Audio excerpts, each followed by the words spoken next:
99% of people are not willing to do what it takes to make their dreams come true. The Marines have a saying, everybody wants to go to heaven, but nobody wants to die. The center of bringing any dream into fruition is self-discipline. You know, something as simple as food and eating. It's not about your body as much as it is about your mind. It's getting command of your mind to be able to choose actions that are in your own best interest. Every day we are choosing that's not in our own best interest. So if the world is attacking you and the world wants to fight you and the world's trying to hold you down, so you're gonna kick yourself in the balls? So you're gonna stop yourself from getting what you dream. And I think the word discipline has kind of gotten a bad name. We think about it in terms of punishment. I'm not talking about discipline in that way. I'm talking about discipline in the sense that you forego immediate pleasure for the exchange of long-term self-respect. I believe that self-discipline is the definition of self-love. That when you say that you love yourself, that means that you have behavior towards yourself that is loving. Self-discipline is the center of all material success. You cannot win the war against the world if you can't win the war against your own mind.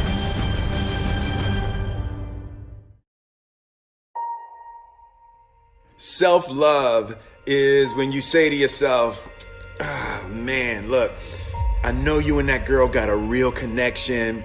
I know y'all vibe, but that's your girl's cousin. So I love you too much to let you do that.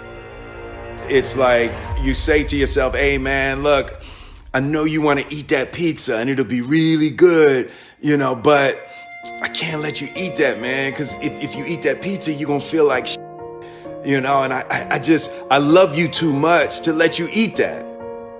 Self-love is, hey, look, I know you got a test on Monday, you know, and I know you really want to go out with your friends. It's Saturday night, you want to go out, but if you fail that test, you're not going to feel good about yourself.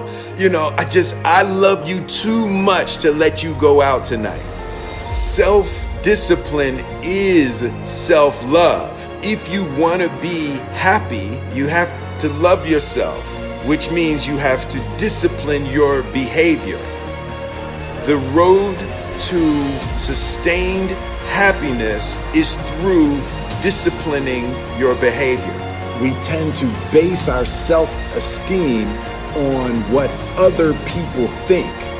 And that's not really self-esteem. Self-esteem is supposed to be how we feel about ourselves. And I was just saying how dangerous it is to allow other people to determine how you're going to feel about you. And it's kind of like looking into a broken mirror. You're going to look in a broken mirror and then change your face to try to look good in this defiled, busted, broken mirror. And it just, other people's opinions is a really way to determine how we feel about ourselves.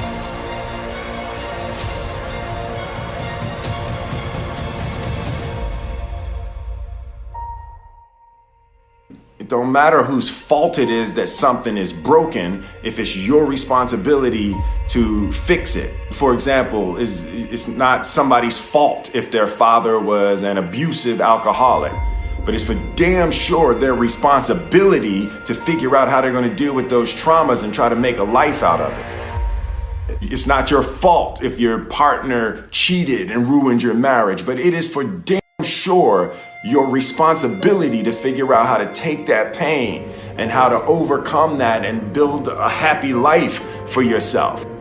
Fault and responsibility do not go together. It sucks, but they don't. When something is somebody's fault, We want them to suffer. We want them punished. We want them to pay. We want it to be their responsibility to fix it. But that's not how it works, especially when it's your heart. Your heart, your life, your happiness is your responsibility and your responsibility alone. As long as we're pointing the finger and stuck in whose fault something is, we're jammed and trapped into victim mode. When you're in victim mode, you are stuck in suffering. The road to power is in taking responsibility. Your heart, your life, your happiness is your responsibility and your responsibility alone. You can make a person smile, you can make a person feel good, you can make a person laugh, but whether or not a person is happy is deeply and totally and utterly out of your control. The prerequisite for spending time with any person is that they nourish and inspire you. They feed your flame. Look at your last 5 text messages. Are those people feeding your flames or dousing your fire? Put your phone down for just a second and look around. Look to the people around you. Are those people throwing logs on your fire or are they pissing on it?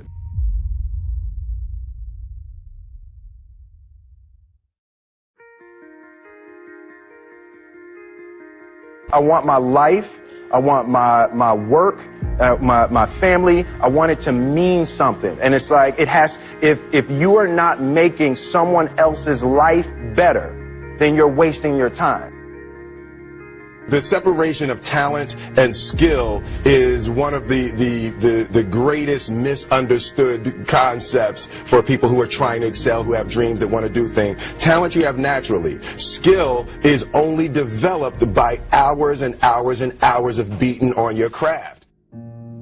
You don't try to build a wall. You don't set out to build a wall. You don't say, I'm going to build the biggest, baddest, greatest wall that's ever been built. You don't start there. You say, I'm going to lay this brick as perfectly as a brick can be laid. There will not be one brick on the face of the earth that's going to be laid better than this brick that I'm going to lay in this next 10 minutes. And you do that every single day. And soon you have a wall. And soon you have a wall. And I think psychologically, the advantage that gives me over a lot of people that have been in competition with in different situations is it's difficult to take the first step when you look how big the task is.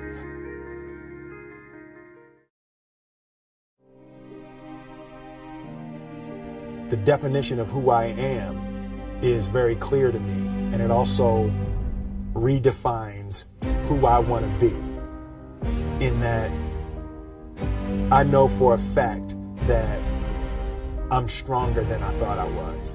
You know, you can't help but ask yourself the question, what would I do if I was in Muhammad Ali's shoes?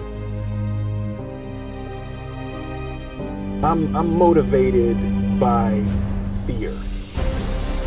I hate being scared to do something. And I think what developed in my early days was the attitude that I started attacking things that I was scared of. Why were you scared in your bed the night before? What do you need that fear for? Just don't go. Why are you scared in your bed 16 hours before you jump? Why are you scared in the car? Why could you not enjoy breakfast? Fear of what? You're nowhere even near the airplane. Everything up to the stepping out, there's actually no reason to be scared. It only just ruins your day. You don't have to jump. And then in that moment, all of a sudden, where you should be terrified is the most blissful experience of your life. And God placed the best things in life on the other side of terror.